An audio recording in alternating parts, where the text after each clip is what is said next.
Hello friends, welcome to EduTap. So here is lecture number 53 under your fast track series. So as you know, in this series we are covering ESI and Finance current affairs for your exams of 2019. And this particular series is important because ESI and Finance current affairs are a very important part of RBI Gr B, NABARD Gr A and SEBI Gr A.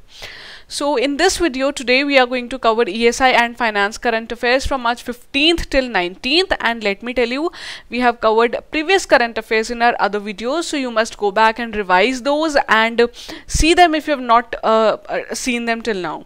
So let us start with your lecture now. Okay, so before proceeding, let me tell you about our results. See, we have been working in this field from quite some time now. Some brilliant results we have, you can see here in RBI NABARD of 2017 and 18. We had some brilliant selections. And let me tell you, the SEBI Gr A results for 2018 have been announced recently, and 41 of EduTapians have been selected out of the 84 total posts. So here again we are blessed, and now let me tell you about our courses. See, as per your requirement, which exam you are preparing for, you can choose from these courses. We are also offering the IBPS AFO course for the year 2019. And we have the various combo courses as well. You can choose from these as per your requirement if you are preparing for 2 or more exams simultaneously. And here is the good news for you guys. If you are preparing for any of the banking examinations, then you can go for this course. It offers QRE, that means quantitative aptitude, reasoning ability and English. So now shall we move back to a lecture, starting with ESI first, then we'll move on to the finance section from March 15 till 19th. So let us see quickly what is our first news starting from March 15th. Okay, so this is about the eco-sensitive zone of Bannerghatta National Park. So Bannerghatta National Park is actually on the outskirts of Bengaluru, so it is in Karnataka. Now this was in news a lot because there was a controversy that eco-sensitive zone was to be curtailed. So people were actually protesting that it should not be curtailed, and now it has been curtailed, so that is why it is important for us. So Bannerghatta National Park's ESZ, that is eco-sensitive zone, provides a regulated buffer around the protected areas. It has been decided it will remain at 168.84 kilometers, square kilometers. See, you do not need to keep in mind these exact figures. Just keep in mind that the protected area of the Bannerghatta National Park, which is in Bengaluru, is going to be reduced. So this committee had recommended actually, and now it is decided to be reduced. So this is important for you. Just keep this in mind, and also you have to know what are these eco-sensitive zones. And here I have mentioned the background, the context, that is the Supreme Court order says that unless there are some site-specific ESZs are declared a 10-kilometer area, it is to be treated an ESZ. For us it is important to know what is this ESZ. So it is an area which is notified by the Ministry of Environment, Forest and Climate Change around the protected areas, National Park and Wildlife Sanctuary. So areas which are around these, they are notified by MOEFCC. They are the eco-sensitive zones. So notified areas are these zones, and basically to regulate the activities and minimize the impact of the outer areas in the protected areas, these are declared. So let me tell you, these are very important for the biodiversity and even the human population if they are residing near or in the wildlife sanctuaries, national parks and protected areas. So that is it about this news. Keep in mind, I've told you Bannerghatta National Park is located where, and that is it. Okay, so this is again an environment related news, that is why I've mentioned here, so that you can just quickly go through it.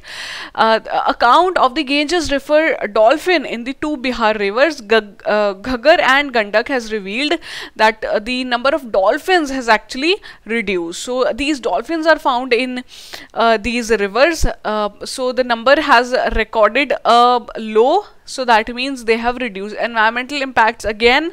Now half of the population of the Ganges River dolphin in the country are in these river systems of Bihar. So there they have reduced. So environmental impacts obviously are there. River pollution is also going to be the reason. Moreover, you have to know that national waterway is also being built on the Ganga river system. So that is also going to impact these creatures. So that was it. Now that was all about the 2 environment related news. Let us move on to your further news from the ESI section. So India and US have agreed to build 6 nuclear power plants in India. So US has decided to help India in setting up of the atomic power plants. Now this is going to strengthen the security and nuclear security as well as the civil nuclear cooperation between India. That means US is helping India. Apart from US, we have our defense partners as Russia also, France also. So that means the bilateral cooperation is increasing, and this decision was recently taken. Okay, so keep in mind about this, that 6 atomic powers are going to be set up, power plants are going to be set up in India with the help of USA. So that is it. Let's see your next news. So India has piloted the resolution on the single-use plastics and sustainable nitrogen management. So 2 resolutions have been passed, and for the very first time India has piloted these resolutions on the environmental issues. The first one is single-use plastic and sustainable nitrogen management. Are you guys able to recall we had covered there is this nitrogen study hub which is also going to set up in South Asia. So again, nitrogen management you see is becoming important. Not only your climate change, but nitrogen management is also becoming important. So there was this 4th session of United Nations Environment Assembly which has recently taken place in Nairobi, which is also the headquarters of United Nations Environment Program. So I have also mentioned the theme of UNEA in case you guys want to read, it is here, and India has piloted these resolutions. It was adopted by UNEA wherein India had also participated. Okay, so this is very important, a climate vulnerability index for India. See, Department of Science and Technology, which is under the Ministry of Science and Tech, is going to commission a study which is going to assess the climate risks. See, again, climate change, you can see so many important things are here. So global warming risks which are faced particularly by 12 Himalayan states have found, the states are here, that they are vulnerable to climate change particularly. So this index is going to be set up through that. DST is going to commission it, and this index is going to take the 8 factors in its ambit. I have mentioned the 8 factors here so that you go through it once, keep in mind the agency which is related to it, and once it is finally released we are going to cover it in detail. Okay, so these are the 8 factors, go through them: percentage of area in district under forest, then yield variability and population density, female literacy rate. So you can just go through them, keep in mind, and you also have to know that there is this vulnerability index, climate vulnerability index, which is going to be set up for the states of India. Okay, so first workshop on India Energy modeling forum has taken place. So Niti Aayog and USAID, they have organized this workshop on India Energy Modeling Forum. So New Delhi is the place where it was organized, and we have to know that 2 organizing agencies. So Niti Aayog with the help of USAID organized it. Now what is this India Energy Modeling Forum? This we have to know. So it is envisaged as a pan-stakeholder platform. Basically that means all the stakeholders which are related to the energy future of India, they are going to be associated in this platform. So kind of platform is being given so as to discuss the energy requirements and the changes which can be built in. So that is it about it, and go through the slide properly. This news is it. Okay, so Festival of Innovation and Entrepreneurship has been inaugurated by our president. You can see in the picture here, President Ramnath Kovind. He has inaugurated this Festival of Innovation and Entrepreneurship in Gandhinagar, Gujarat. So what is important for you is that this festival is an initiative of the Office of the President of India. So President of India is the Office of the President of India has initiated it, and the authority which is associated is Department of Science and Technology. So this is important that President Office and DST, they collaborate, and they've set up this Festival of Innovation and Entrepreneurship. Anyway, there are so many schemes which are going on. We are also, if you guys are following the schemes, and let me tell you, if you want to cover the schemes, then we have our separate initiative in which we take every week one scheme in our live sessions. You get an opportunity to know the scheme through the questions which are based on the pattern of your examination. You can also avail the video. You can just find our playlist of the live sessions of the government schemes, so you can go there and cover the schemes as well. Okay. So that actually I was telling you about the schemes related to innovation and entrepreneurship. So you will find such schemes there. Okay. Okay, so let us see what is the next news. So there is this CII-EXIM Bank Conclave which has recently concluded. So 14th Bank Conclave, and it was based on India-Africa Project Partnership. It has recently concluded in New Delhi. It was a 3-day conclave organized by Ministry of Commerce, and the theme was digital infrastructure and digital skills.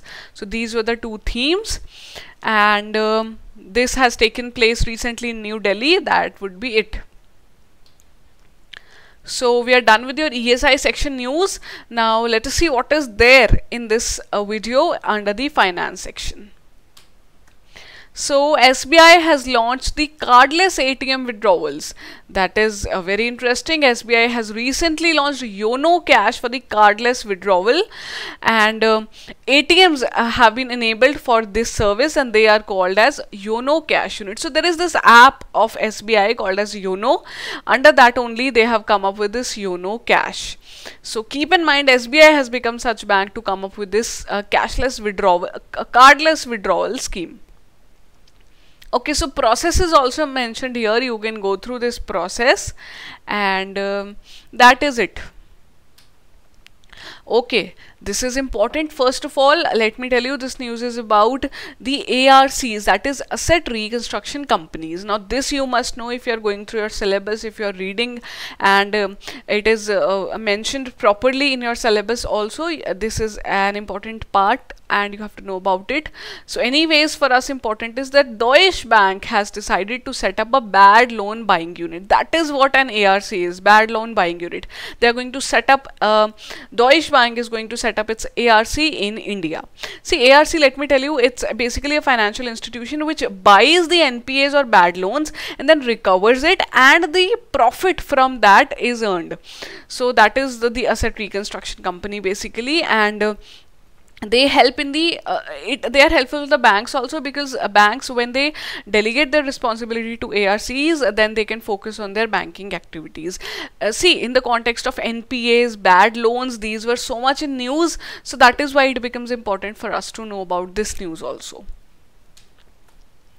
Okay, SBI again in news. After the YONO Cash, SBI has decided to link its savings, deposit and loan pricing to the repo rate.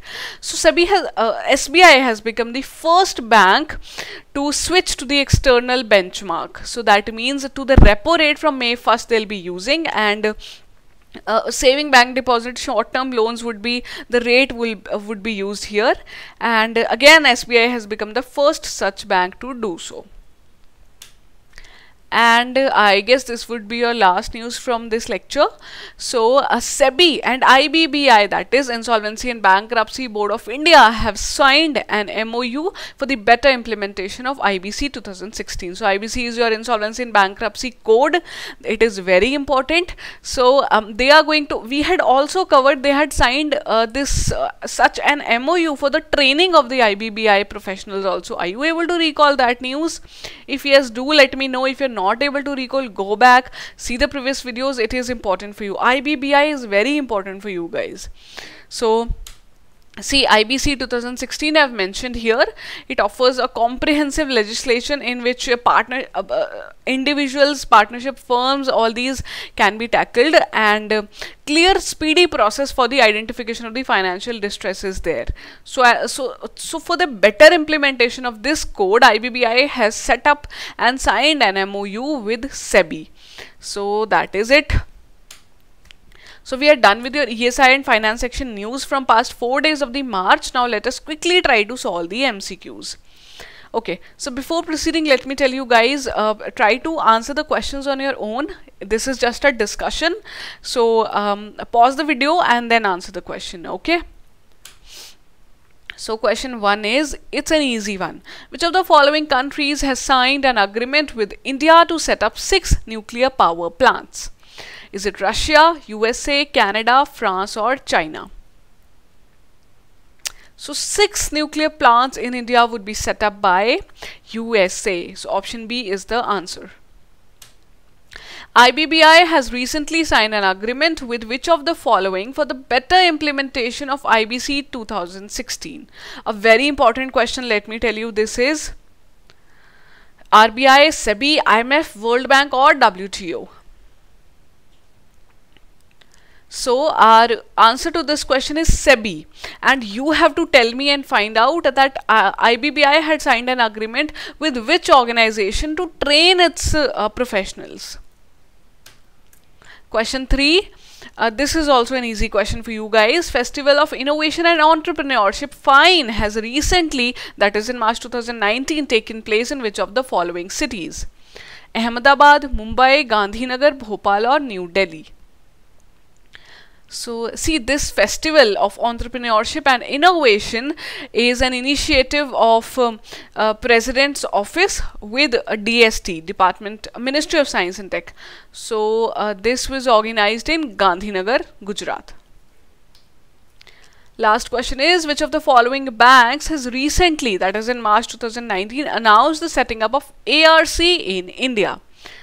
So anyways, you have to know if the question is asked that which of the following banks have ARCs, but this question is the recent one.